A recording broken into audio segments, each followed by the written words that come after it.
अपनी राजनीतिक विरासत को लेकर परेशान हैं शरद पवार भी। नमस्कार, कर्मभूमि न्यूज के सरोकार में आपका एक बार फिर स्वागत है।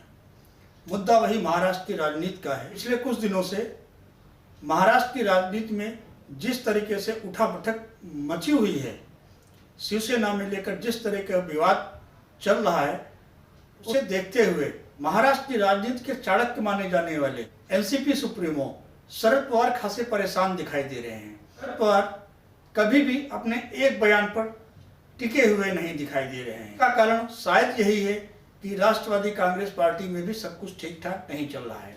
शरद पवार अन्य राजनीतिक पार्टी के नेताओं की तरह, दलों के सर्वे सर्वा की तरह वे अपने पार्टी की कमान शायद अपनी पुत्री सुप्रिया सुले के कंधे पर डालना चाहते हैं। इसलिए वे परेशान हैं कि यदि वे ऐसा करते हैं तो कहीं ऐसा ना हो राष्ट्रवादी कांग्रेस में एक नया विवाद, एक नया बखेड़ा खड़ा हो जाए, जैसे कुछ दिनों पहले शिवसेना में खड़ा हुआ था।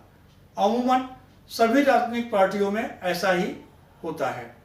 उत्तर प्रदेश की समाजवादी पार्टी में जिस समय मुलायम सिंह यादव ने अखिलेश यादव को पार्टी का सर्वे सर्वा बनाया था, उस समय उनके चाचा शिवपाल यादव नाराज हो गए थे और उन्होंने अपनी अलग पार्टी बना ली थी।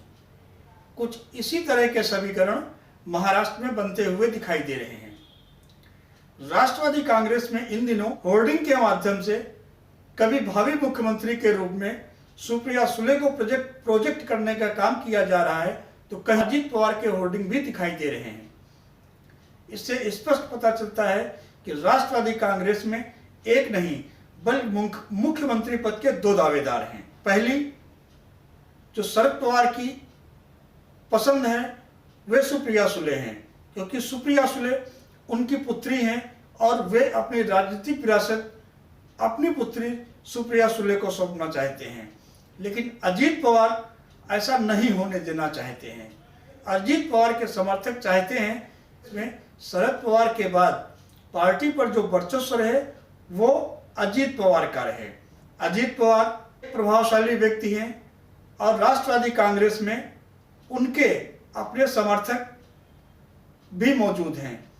यही समर्थक कभी कभार अजीत पवार को बतौर मुख्यमंत्री का दावेदार की श्रेणी में लाकर के खड़ा कर देते हैं।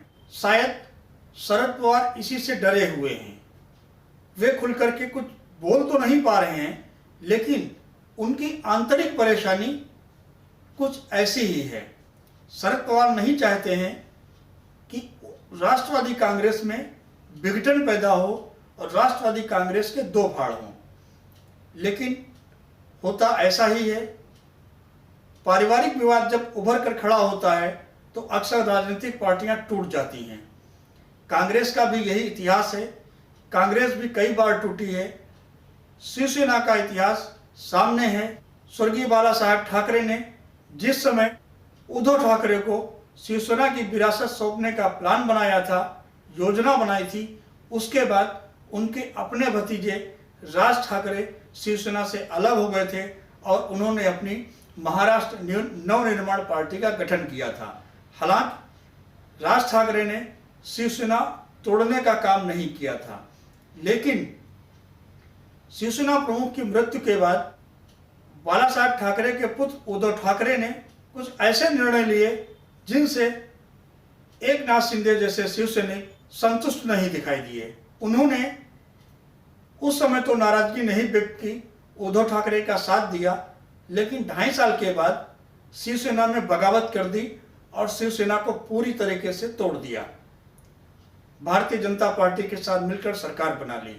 बात तक सीमित होती तो ठीक था, लेकिन एकनाथ शिंदे ने शिवसेना पार्टी और धनुष बाण, शिवसेना के सिंबल धनुष बाण पर भी अपना अधिकार जमा लिया।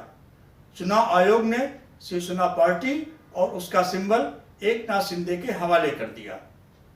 इसके बाद शरद पवार ने पहले तो इस मामले में बचते हुए दिखाई दिए, किसी भी प्रकार की कोई टिप्पणी देने से इनकार कर दिया।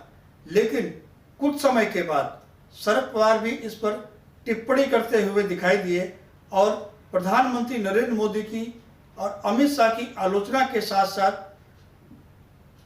पूर्व प्रधानमंत्री अटल बिहारी वाजपेयी के क्रियाकलापों की तारीफ की।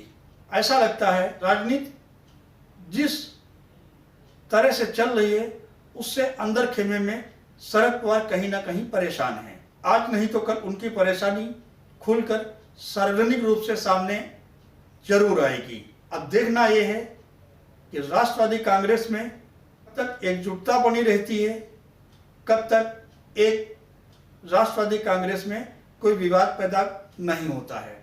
हालांकि भारतीय जनता पार्टी लगातार इस बात का प्रयास कर रही है कि राष्ट्रवादी कांग्रेस को भी शिवसेना की तरह तोड़ दिया जाए ताकि महाराष्ट्र में लोकसभा सीटें जीतने की जो उनका मिशन 45 का है वो पूरा किया जा सके। अब देखना है भारतीय जनता पार्टी अपने इस मकसद में कितना कामयाब होती है और अपने आप को चाणक्य मानने वाले शरद पवार भारतीय जनता पार्टी की इस रणनीति को विफल करने में कहां तक साबित होते हैं, ये आने वाला वक्त ही बताएगा। तब तक के लिए हम इस मुद्दे को यहीं पर विराम देते हैं और एक नए मुद्दे के साथ आपके समक्ष फिर आएंगे। तब तक जुड़े रहिए कर्मभूमि न्यूज के साथ। नमस्कार।